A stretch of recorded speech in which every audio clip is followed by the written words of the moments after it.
तो आज हम बात करने वाले हैं जीन पियाजे के एक बहुत ही दिलचस्प सिद्धांत के बारे में। ये एक ऐसी कहानी है जो हम सबकी है कि आखिर हम सोचना सीखते कैसे हैं। ये कहानी है एक नन्हे वैज्ञानिक की जो अपने आसपास की दुनिया को समझने की कोशिश कर रहा है।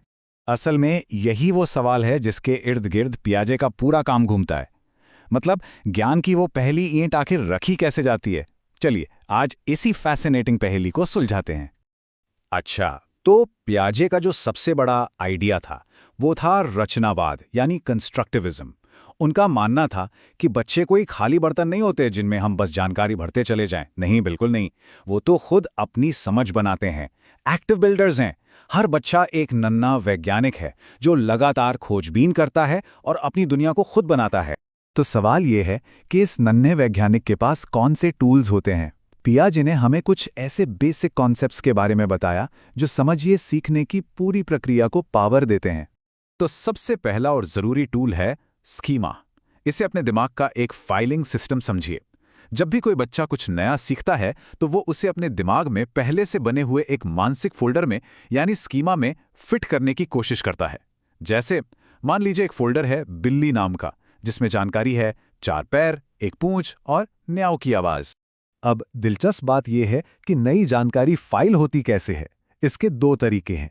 पहला, आत्मसातीकरण या एसिमिलेशन।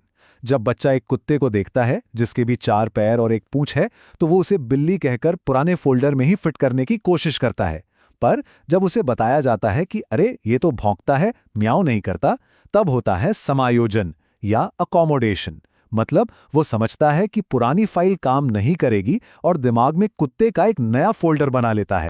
और यही पूरी प्रक्रिया इक्विलिब्रेशन कहलाती है। ये हमारे सीखने का इंजन है। देखें, जब पुरानी समझ इक्विलिब्रियम किसी नई जानकारी से टकराती है तो एक कन्फ्यूजन, एक असंतुलन, डिसइक्विलिब्रियम पैदा होता है। और इसी कन्फ्यूजन को दूर करके वापस बैलेंस बनाने की जो कोशिश है ना, वही हमें सीखने और अपनी समझ को बेहतर बनाने के लिए मोटिवेट करती है। पियाजे का मानना था कि ये जो सीखने का पूरा सफ़र है, ये 4 बड़े पड़ावों या कह लें कि 4 बड़े एडवेंचर से होकर गुजरता है और हर पड़ाव पर सोचने का तरीका बिल्कुल बदल जाता है। ये हैं वो 4 चरण, संवेदी गामक से शुरू होकर औपचारिक संक्रियात्मक तक का सफ़र। ये एक सीढ़ी की तरह है जहां हर कदम बच्चे की मानसिक क्षमताओं को एक नए लेवल पे ले जाता है। तो चलिए एक एक करके इन एडवेंचर्स पर निकलते हैं। हमारा पहला पड़ाव है संवेदी गामक अवस्था या सेंसरी मोटर स्टेज। इस स्टेज में बच्चा दुनिया को अपनी इंद्रियों से, मतलब देखकर, सुनकर, छूकर और अपने एक्शन से समझता है। उसके लिए सोचना मतलब करना है। और इस स्टेज की जो सबसे बड़ी उपलब्धि है वो है वस्तु स्थायित्व यानी ऑब्जेक्ट परमानेंस। आपने कभी बच्चों के साथ पीकाबू खेला है? जब बच्चा हैरान होना बंद कर देता है और ये जान जाता है कि चेहरा बस चादर के पीछे छिपा है, तो समझ जाइए कि उसने ये कॉन्सेप्ट सीख लिया है। अब उसके लिए आउट ऑफ साइट मतलब आउट ऑफ माइंड नहीं रहा। चलिए अब दूसरे एडवेंचर पर चलते हैं, पूर्व संक्रियात्मक अवस्था। यहां से भाषा और सिंबॉलिक सोच का जादू शुरू होता है। अब बच्चा चीजों को शब्दों और तस्वीरों के जरिए सोचना और समझना सीखता है। लेकिन इस उम्र की सोच बड़ी अनोखी होती है। बच्चे जीववाद दिखाते हैं, जैसे अपनी गुड़िया को सच में चोट लगने पर दुखी हो जाना। उनमें अहंकेंद्रिता होती है। उन्हें लगता है कि जो वो देख रहे हैं वही पूरी दुनिया देख रही है। और उनकी सोच में अपरिवर्तनीयता होती है, मतलब वो किसी एक्शन को दिमागी तौर पर उल्टा नहीं कर सकते। अब आता है तीसरा पड़ाव, कॉन्क्रीट ऑपरेशनल स्टेज। यहीं से तर्क और लॉजिक की असली शुरुआत होती है। बच्चा अब ठोस यानी असल दुनिया की घटनाओं के बारे में लॉजिकली सोचना शुरू कर देता है। इस स्टेज की सबसे बड़ी सुपर पावर है संरक्षण या कॉन्जर्वेशन को समझना। सोचिए, अगर आप एक चौड़े गिलास का पानी एक पतले लंबे ग्लास में डालें तो इस उम्र का बच्चा ये समझ जाएगा कि पानी उतना ही है, बस बर्तन का आकार बदला है। ये एक बहुत बड़ा मेंटल लीप है। और अब हम पहुंचते हैं आखिरी और सबसे एडवांस पड़ाव पर, फॉर्मल ऑपरेशनल स्टेज। यहां आकर सोच बहुत ज्यादा सोफिस्टिकेटेड और एब्स्ट्रैक्ट हो जाती है। यहाँ हमारा नन्हा वैज्ञानिक पूरी तरह से विकसित हो जाता है। अब वो अमूर्त चिंतन कर सकता है, मतलब न्याय, आज़ादी, प्यार, इन सब आइडियाज़ के बारे में सोच सकता है। वो परिकल्पना बना सकता है और एक असली वैज्ञानिक की तरह सिस्टमैटिक तरीके से प्रॉब्लम सॉल्व कर सकता है।